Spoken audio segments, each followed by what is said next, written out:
Thank you so much, Madam Speaker. You'll be glad to know that I refamiliarized myself with the rules as per your recommendation in the previous sitting. And I must apologize on record. I come from the by any means necessary school of thought. Speaker, I wish to thank Member Maile that despite my act of defiance, he promptly met with the former Pick and Pay mini market business owners on that very day that they had come to this great house in search of refuge, recourse, and respite. The MEC pledged to hold further engagements with them and see if or how his department can be of assistance. This, I believe, is why we're here, to serve, and to do so without delay. In a post-COVID reality, we of all people should know that time is of the essence. Tomorrow is not promised. Dr. Martin Luther King Jr. speaks of the fierce urgency of now, saying that in this unfolding conundrum of life, there is such a thing as being too late. You see, time is a treacherous thing, honorable members. It deceives us into thinking that we have plenty of it, when in essence, every second that goes by, we have less and less time.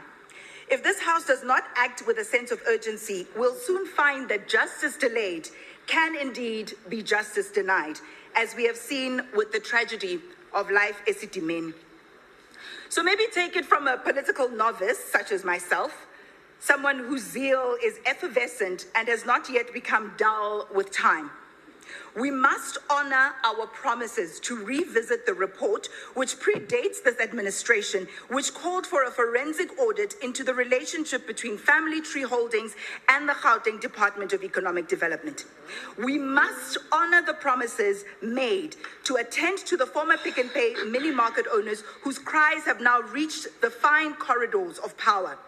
We simply have to hold municipalities to account for their failure to adequately populate their indigent registers with deserving residents if this here province is to succeed. And we must do all we can to help businesses struggling with chronic power outages in Soweto. We must do all of this right now without delay.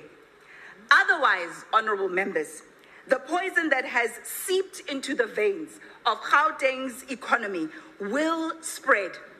And in the end, when an autopsy is released, the cause of death will not just read Panyaza Lesufi and Lebogang Maile, but it will have to read Gauteng Provincial Legislature 7th Administration, as we will all be guilty, either by association or by extension.